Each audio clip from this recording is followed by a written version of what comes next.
جیسے تمہیں معلوم نہیں ہے یہاں تم صدقہ نہیں کہہ سکتے، جیسے مجھے معلوم نہیں ہے تمہیں بھی، اس لیے آپ نے فرمایا مل مسئول عنہا باعلم من السائل۔ عربی بڑی خاندانی زبان ہے، خدا کی قسم عربی جو ہے نا بڑی پیاری زبان ہے، کسی کو صحیح آتی ہو تو عربی کی بلاغت کا عربی میں ہی مزہ ہے۔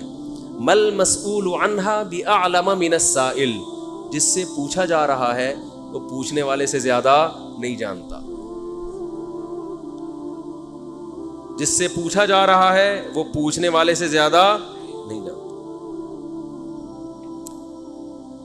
قرآن کی بعض آیتیں ایسی وجد والی ہیں نا کہ مزہ آتا ہے ان کو پڑھنے میں۔ جو موسیٰ علیہ السلام کو اللہ نے کہا تھا نا قُلْنَا لَا تَخَفْ إِنَّكَ أَنْتَ الْأَعْلَى، اس کا اردو میں ترجمہ نہیں بنتا۔ موسیٰ علیہ السلام کے سامنے جب جادوگر تھے نا تو جادوگروں نے ہزاروں لاٹھیاں پھینکی، سانپ بن کے حضرت موسیٰ کی طرف دوڑنے لگی۔ قرآن کہہ رہے فَأَوْجَسَ فِي نَفْسِهِ خِيفَةً مُوسَىٰ، موسیٰ نے دل میں کیا محسوس کیا؟ خوف۔ دیکھو قرآن کے الفاظ یہ نہیں ہے کہ موسیٰ گھبرانے لگے، کیونکہ اگر گھبرانے لگتے نا دشمن پہ روب ختم ہو جاتا، دشمن کہتا ہار گئے۔ قرآن دل کی کیفیت بیان کر رہے، موسیٰ نے گویا اپنے ظاہر پہ کنٹرول کیا ہوا تھا، سمجھ رہے؟ ظاہر پہ کیا کیا ہوا تھا حضرت موسیٰ علیہ السلام نے؟ کنٹرول کے مجھے بالکل گھبراہٹ نہیں ہے، لیکن قرآن دل کی کیفیت بیان کر رہا ہے، دل میں کیا تھا؟ خوف۔ یہ بلاغت ہے۔ فَأَوْجَسَ فِي نَفْسِهِ، خَافَ موسیٰ نہیں ہے، موسیٰ خوفزدہ ہو گئے۔ اس لیے کہ ہم کہتے ہیں نا فلاں خوفزدہ ہو گیا، تو اس سے یہ متبادر ہوتا ہے کہ یعنی دیکھنے میں ایسا لگ رہا تھا کیا ہو گیا، اس خوف کے آثار دل سے کہاں آئے؟ جسم پہ۔ حضرت موسیٰ نے اپنے اوپر کنٹرول کیا کہ یہ اتنا بڑا مقابلہ ہو رہا ہے اسلام اور کفر کا، ایمان اور کفر کا، کہ اگر میں گھبرانے لگا نا ان کے سامنے تو یہ ان سے ان کا مورال کیا ہو جائے گا؟ بلند۔ تو قرآن کہہ رہا ہے اوپر سے تو بڑے کانفیڈنس کے ساتھ، لیکن دل کی کیفیت کون جانتا ہے؟ اللہ۔ فَأَوْجَسَ فِي نَفْسِهِ، قرآن کہہ رہا ہے دل کے اندر موسیٰ کو خوف محسوس ہوا۔ قُلْنَا، ہم نے کہا، ہم نے کیا کہا؟ دل کے اندر وحی کی اللہ نے بھی، دل گھبرا رہا ہے تو دل میں وحی کی، لا تخف، اے موسیٰ خوف مت کر، انک انت الاعلی، آج کے دن تو ہی غالب ہوگا۔ یہ نہیں کہا انک الاعلی، نا نا نا نا نا، انک الاعلی نہیں کہ تو غالب ہوگا۔ انکا، دیکھو انکا کا معنی بھی وہی ہے جو انکا انتا ہے، کا مطلب بھی تو، انتا کا معنی بھی تو جب ایک دفعہ کا کہہ دیا تو دوبارہ انتا کہنے کی کیا ضرورت ہے بھائی؟ ابے چھوڑو یار، رہنے تو، تم لوگ کو بہت مشکل ہے بات سمجھا۔ مجھے مزہ آ رہا ہے نا اس آیت میں، وہ آپ سوچ بھی نہیں سکتے۔ قرآن یہ نہیں کہہ رہا انک الاعلی کہ تو کیا ہو جائے گا، تو ہی برتر ہوگا، تو ہی غالب ہوگا۔ انکا انتا، یہ تاکید کے لیے، اے موسیٰ تو، صرف تو، ٹھیک ہے نا، اکیلا۔ الاعلی، اور اعلی بھی نہیں ہے، اصولی طور پر خبر پر الف لام داخل نہیں ہوتا۔ گرامر کے لحاظ سے اصولی طور پر انکا انتا اعلی ہونا چاہیے، یا انکا، سوری انتا نہیں، انکا اعلی، مبتدا معرفہ ہوتا ہے، خبر کیا ہوتی ہے؟ نکرہ۔ سمجھتے نہیں ہو بات کو، جب پڑھو گے نہیں رات کو تو سمجھو گے نہیں بات کو۔ انکا اعلی ہونا چاہیے، اے موسیٰ تو غالب آ جائے گا، یہ مطلب ہوگا سیدھا سیدھا ترجمہ اس کا۔ اللہ نے اعلی پہ الف لام لگا دیا۔ الف لام جب لگتا ہے نا کسی، تو وہ کسی اسپیسیفک چیز کو کہتے ہیں۔ جیسے کتاب کا مطلب کوئی بھی کتاب، الکتاب کا مطلب کوئی اسپیسیفک، کوئی خاص کتاب۔ آپ جب کہتے ہیں بندہ آیا ہے، بچے گھر میں آ کے بتا رہے ہوتے ہیں پنجاب میں بندہ آیا ہے، کراچی میں کہتے ہیں آدمی آیا ہے کوئی، یہ بندہ کا لفظ پنجاب سے امپورٹ ہوا ہے۔ کراچی میں لوگ کہتے تھے کوئی انسان آیا ہے، کوئی آدمی آیا ہے، تو پنجاب میں کیا کہتے ہیں اس کو؟ بندہ آیا ہے۔ اچھا شگون کے انسان کا بچہ بن جائے، وہ بندہ بن جائے، ٹھیک ہے نا۔ تو ہم جب کہتے ہیں کوئی بندہ آیا ہے، یہ ایک بندہ آیا ہے، تو وہ ان نون ہوتا ہے۔ ابو کو بتا رہے ہوتے ہیں ابو ایک انکل آئے ہیں، اس کا مطلب کیا ہوتا ہے؟ کوئی ہے۔ لیکن اگر ایسا بندہ آیا ہو جس کا آپ کو پتا ہو، یعنی پہلے آ چکا ہو اور آپ اس کے انتظار کر رہے ہو، وہ اسپیسیفک وہ بندہ آ چکا ہو، تو عربی میں کہیں گے البندہ۔ بندہ عربی کا لفظ نہیں، لیکن میں سمجھانے کے لیے، جاء رجل یو سڑے راغلے،